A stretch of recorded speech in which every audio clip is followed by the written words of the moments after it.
ExampleBasics02Scales shows how to use musical scales to play notes and to make it sound a bit more musical and not just completely random. So what I'm going to do here is I have the actual example, which you can also find in the example section of the library or example folder of the library. I have it here on my left, but I'm also going to rewrite the entire thing in order to be able to talk about the individual steps required. So first I'm just going to do some boilerplate things. So I need to import the library with the import Wellen.asterisk, and here I set the screen size of our sketch. I'm using the iconic 640 by 48 resolution. Then I'll have the setup function and also the draw function, which I can populate with some things in a minute. Okay, so and yeah, I'm just gonna copy stuff here. So whenever the draw function is called, I want the screen to be cleared. Good. Okay, so the first thing we're going to do is actually we're going to look at the scales first. So scale is actually a class in the Wellen library, which is actually not much more than a collection of integer arrays. Each integer array is a scale with some values in it. So so the first thing we're going to do, we declare a scale, and we use to begin with, we use the halftone scale, which is every which actually contains every note of the 12 halftone steps of an octave. So and then we also need a note, which is also an integer, and we call this m note. And the first note, actually it's the base note for the scale. So we're going to use C4, which is kind of a mid-tone C. Yeah, so it would be something like the fourth or fifth, actually, C on a piano keyboard in the MIDI. Again, like also conforming to the MIDI specification here.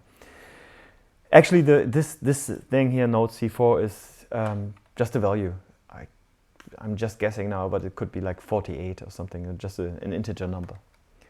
Okay, so I'm also because I want to visualize things later, I'm also going to set the fill color to black, but more on that later. So what we can do now, what can we do now? Here, we're using the key pressed function to create events, and let me first show you how the relation between a note, like we saw in the first example, and the scales is. So the scale class is actually mostly a collection of integers that define scales. So what they actually do is they define the halftone steps in a scale. Actually, the notes in a scale from the 12 halftone steps of an octave. Although this can also be expanded and changed, but this is kind of the default definition. So there's actually one central method here in the scale class as well, which is called getNote. So this one actually translates a scale that you have. So in our case, the halftone scale, maybe to start with, translates that into an actual note, a musical note. So so we are using here the scale that we're defining up here. For now, it's halftone. That's the first value. The second value is the bass note, which is okay. We're actually using this one, the fixed value here. So here we have the bass note. So every node generated now from the scale, from the scale we defined here, is actually going to be derived from this. It's going to be an offset from this bass note. So so if we and then the third value is a step. and that step actually defines how far the offset is from the bass note. So so C4 and then 2 steps offset actually means something like 2 notes in that scale removed from C4. And how many halftone steps difference these 2 steps are, that depends on the scale quite a lot. So like in the halftone scale, as I said, like it contains all 12 halftones of an octave. So C4 would be an offset of 2, so that would be C, C sharp, and then the second step D. So the note that we would get in return here would be a D4, right? And again, this is very simple because it's really halftone steps. So if an offset of 4 steps would be like C is the bass. So first step is D sharp, D, E, and F. So that would give us an F. But since this is not really interesting if it's completely static, we are just going to use the third variable, which we also define up here, and it's called, we just use step, and so it starts with a value of 0, and whenever we press the key, we increase the step, the offset, by 1. So the first time around, we press the key, it's increased, so it's by 1, so it's going to be 1, and then we get like a C4 with an offset of 1, so that would be C sharp, and then we get an offset, next time we press the A key, we get an offset of 2, and then that would be C sharp, D would be the note returned, the D, and so on. So we'd increase continuously stepping through the scale. So, and then once we calculated our note, we also have to play it with the node on function. So first thing is we have to give the node on the note, and then a velocity, and that's it for now. So let's run this and see what happens. So I press the key, I hear a note, and I keep pressing the key, and it increases until it will crash at some point. No, it won't crash, because this method is nice enough to not crash it. But at some point, of course, the steps will outrun the integer array of the scale. But this method takes care of not crashing this. So actually, this line is redundant. But that was just on a side note. Okay, so let's do that in a way that only if we press the space key, the space bar, we will play a note. But we can also then do other things. So maybe let's change the scale to see the effect of different scales. So because the halftone steps are pretty boring, because that's what you would get if you would step through the notes here by incrementing them by 1 anyway, you know, like, because that's how these notes are defined. So so that's actually quite boring. But let's introduce maybe 2 new scales for now. So we have let's use a scale, and what did I use in the example? I used a minor chord 7, which is actually technically probably not a scale, but it is the halftone steps required to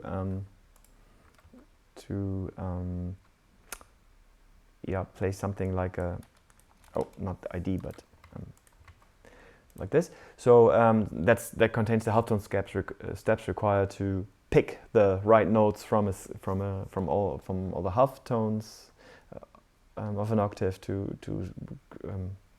form this major chord 7. So when we press a 2, we change the scale to major chord 7, and here we, if we press 1, we change it back to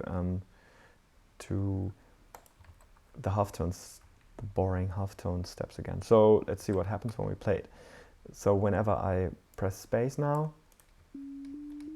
Still in the halftone step region. But when I run the sketch and press 2 in the beginning, then here it sounds different. Okay, gets very high pitched. And I just realized that this was actually, this actually has some meaning that I just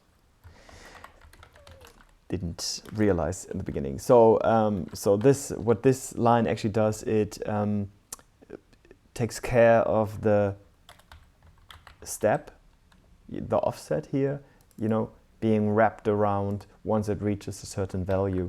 And this, in this case, we are using the length of the scale plus 1. So if the scale, for example, this one here contains 3 notes plus the 7, so 4 notes.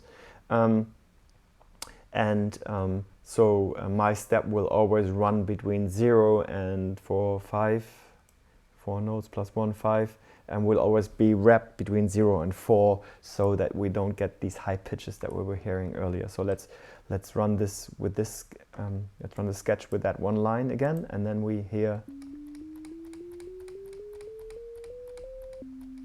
And here you hear it wrapping, and even if we use the major chord, it always runs from spans across a single octave, and then playing the notes of the major chord 7, and then wraps. Okay, good. So that's pretty much it. Let me just you copy these 2 functions here to kind of visualize. And that's actually not a very good naming idea here. So we're actually creating a scale, but this time a scale in terms of size, not in terms of musical scale. So that's a bit confusing here. Sorry for that. But what we're doing here is we're actually using that node that we have at the moment and mapping it from, which is will then have a value. It's required by the map function, and we'll have 2 values. One is the minimum, one's the maximum value, and then the will mapped onto the 10% of the height to 80% of the height. That is just to give us some kind of good value. And then here we just see an ellipse of the which is then drawn with the size of that particular node, so that the frequency kind of maps to the size of the. And now I switch the scale again.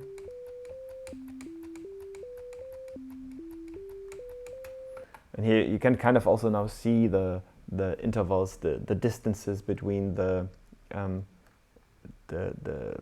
selected halftone steps from that scale.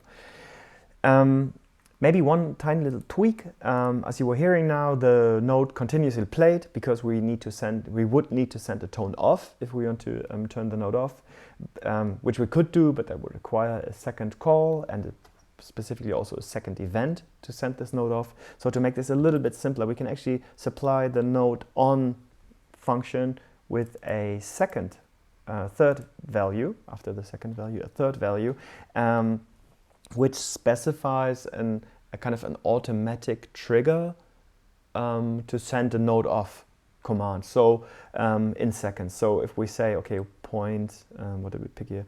2.5, so that would be the quarter of a second.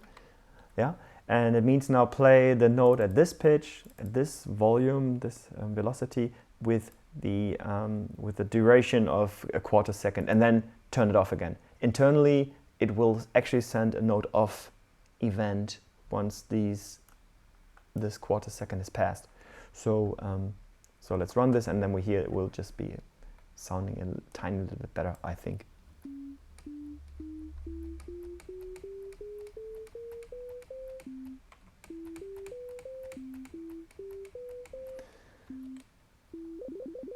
And this is the key repeat kicking in. Also interesting. Okay, so this is pretty much it. But maybe now as a kind of an add-on, as I said, there are many scales defined. So either you look into the source code of the scale class, or another thing is if you have auto-completion activated, you can also browse through these through the available scales. So just make sure to look for something in capital letters. And here you see, what's it, like a handful of scales. So a chromatic or halftone, that's this non-scale scale because it contains all the notes. But then diminished, for example, has, I think, what's it, like 4 halftone steps intervals. It sounds a little bit crazy. And then you have the minor and major scale, the happy and the sad scale, and then you have reduced versions of major and minor scales. For example, the pentatonic, which is actually quite helpful because it always sounds quite coherent in a way, which is just 5 notes from the 12 available halftone steps of an octave, and so on.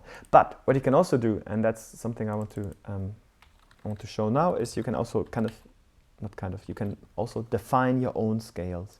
So instead of using one of the predefined scales, we can also actually just create an integer array with our own intervals or distances between or selected notes from the halftone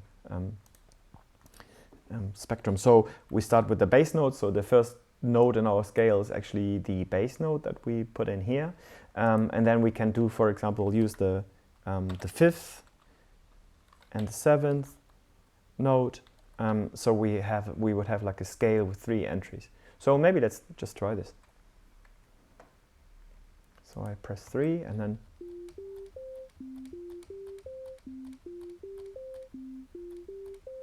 reminds me of something, I don't know what, but it's so the intervals 0, 5 and 7 apparently have some kind of nice sounding thing to them. And here's another scale which I copied from the internet somewhere. I forgot the source. And this is a scale which I also find very interesting. It's called Nava Atar in some context, because for my ears, or for Western ears maybe, it has very weird gaps between the halftone steps. So the selection is very sounds very like a collection of notes connected to a specific region of the world, which I find very interesting. So let's listen to this. Oh, sorry, I need to select it first.